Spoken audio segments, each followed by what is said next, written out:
Video generation is one of these topics that people love to talk about, but often we get the question, hey, so like who's actually using this? And is Hollywood actually using this? Jaeden loves the video tools. He loves messing around with them.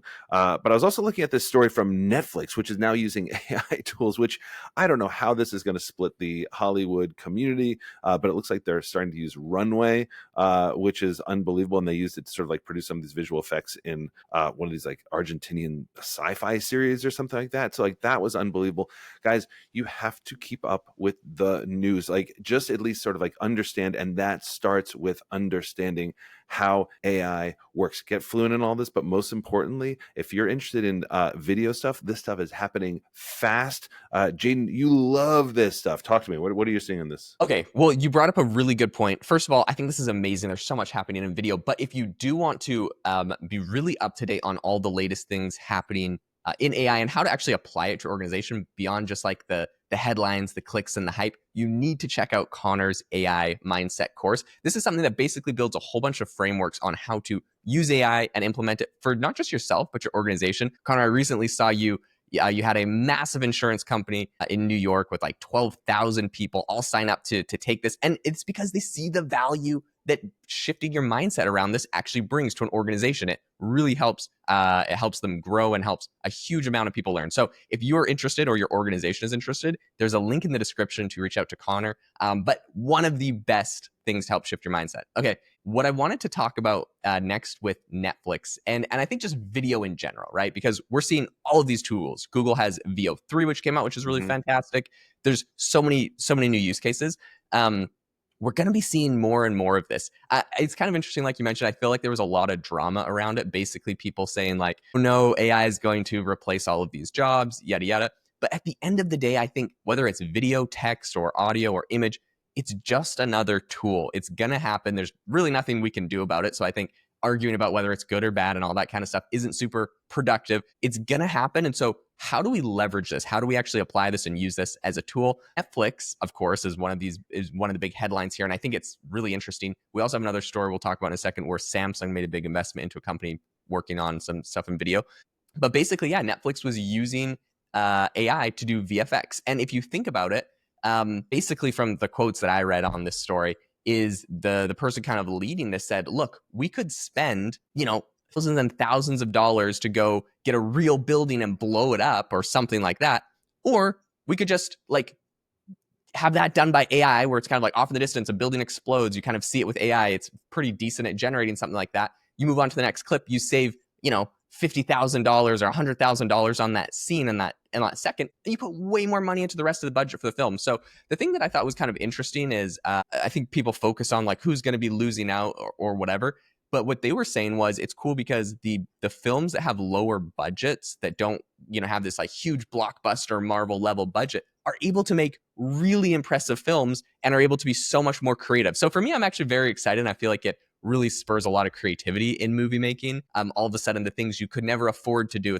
We've all seen those movies where it's like they were very creative on how they filmed every shot. It's like an explosion happens or some like big event happens, but like instead of showing it, they just like show the person's face looking at it because they can't afford to actually show you the scene. You know what I mean? That's a good So call. like, yeah, it's hilarious, but it's like it's a literal thing. It's a real thing. So it's very exciting to me that we can, if you have an idea, if you have a concept, show it on the screen, pull the audience in, and it's unleashes so much more creativity, in my opinion. Yeah, this is so yeah, a couple of things happening here, right? And all these things can be true at once. Number one is absolutely it's going to put this into the hands of everybody. We were talking about vibe coding the other day, Jaeden, and before, if you want to like build an app, right, you needed, I mean, a colossal team around you to try to do that. And now it's just not the case anymore. With sort of like vibe coding, you can at least sort of like with a very small team start to create things that are incredibly helpful. And again, sort of we were sort of talking about in a previous episode, I think, just about how this progresses, right? I mean, like this is kind of getting things into the hands of people. Like again, like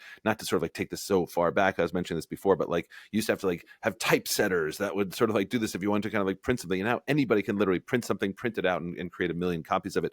But the other side of this, of course, that we can't really ignore is there is no way that this does not start to wipe out jobs. And I think that especially in the entertainment field. Like if movies and big studios are able to do this way cheaper, they absolutely will. Number one, but the other thing is that when we think about what jobs will go away, Jaden, I'm always obsessed with this, and maybe we do a future episode about this. But it's not that all like graphic artists or FX designers or you know what I mean, like whatever Mhm. sort of like I don't know, designers in terms of special effects go away.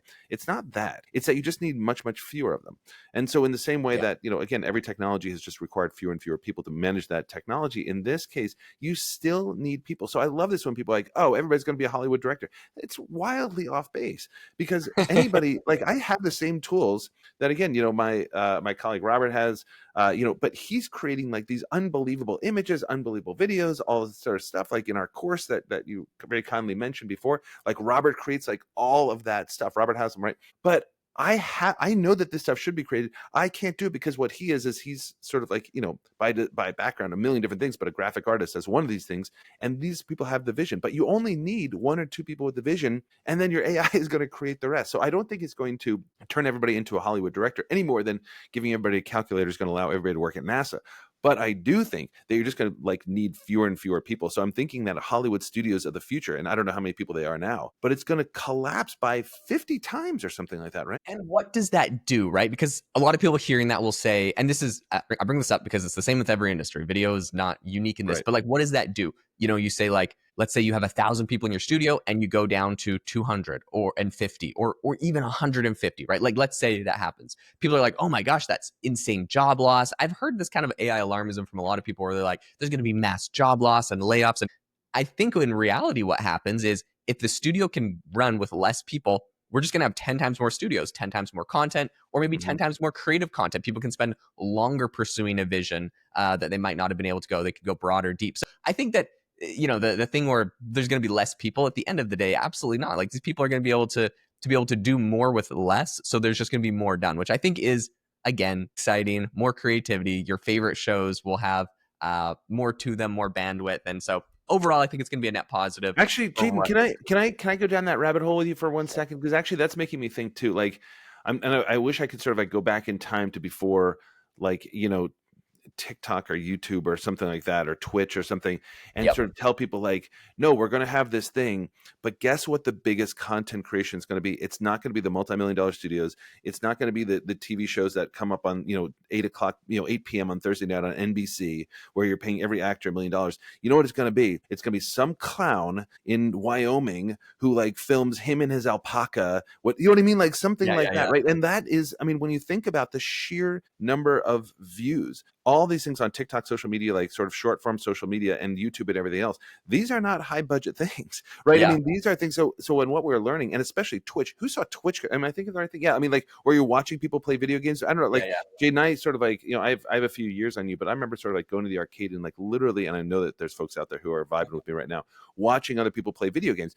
And man, they monetized that like crazy, right? Where like people just watch other people play video games. The point is, and I think to Jaden's point, it's only kind of getting me thinking now, really, content is the one thing that is not going away. People will absolutely want to be entertained. And Jaden, I'm sort of like with you here, where now with these tools, you can create a whole new kind of content that people never would have thought. Entire like tiny little like 4-minute movies or something like that might be the next huge thing. I love this idea. Yep, I love it. It's amazing. Okay, I wanted to quickly get into one other area of AI and video, which is completely unrelated to VFX and making movies and stuff, but it's an interesting problem that has to be tackled for I think a lot of these AI companies to continue to thrive and grow and make really robust products. And it's an interesting concept. So I wanted to kick this over to you. But there's a really interesting company I'm looking at, Connor, that is called Memories.ai, and they actually Hmm. just got a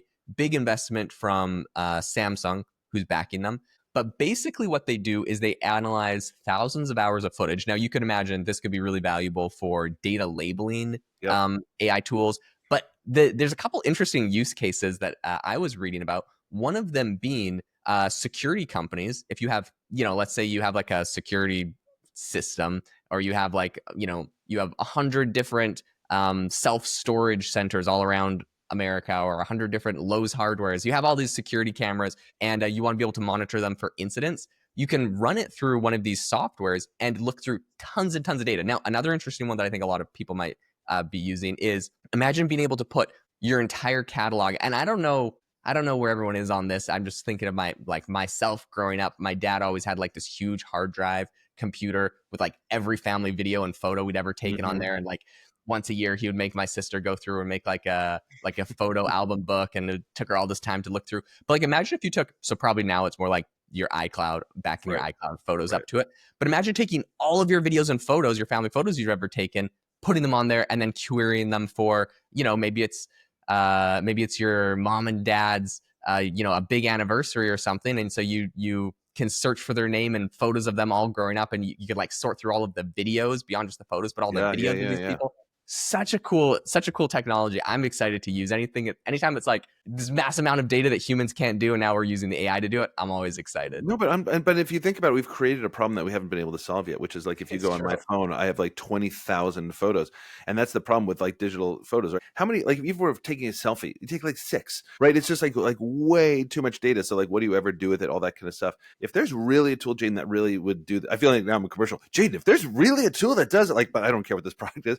But you're Right. right. I mean, that is going to solve this absolutely colossal thing. So, and I love the idea that every time I see the word Samsung, I'm like, yes, because like they are great investors. They like have boatloads of money and they actually know how to solve problems. So this would be absolutely unbelievable. I love this idea. Very cool concept. Hey guys, if you enjoyed the episode today, the number one thing you could do to say thank you would be to leave a rating and review on the podcast. This was all about AI and video, and the one other thing that I would bring up is that if you're interested in watching this podcast and video, I know most of our listeners are over on Apple Podcasts. You can see a video where we share a screen and share notes over on Spotify or on YouTube. Thanks so much for tuning in, and we will catch you guys all in the next episode.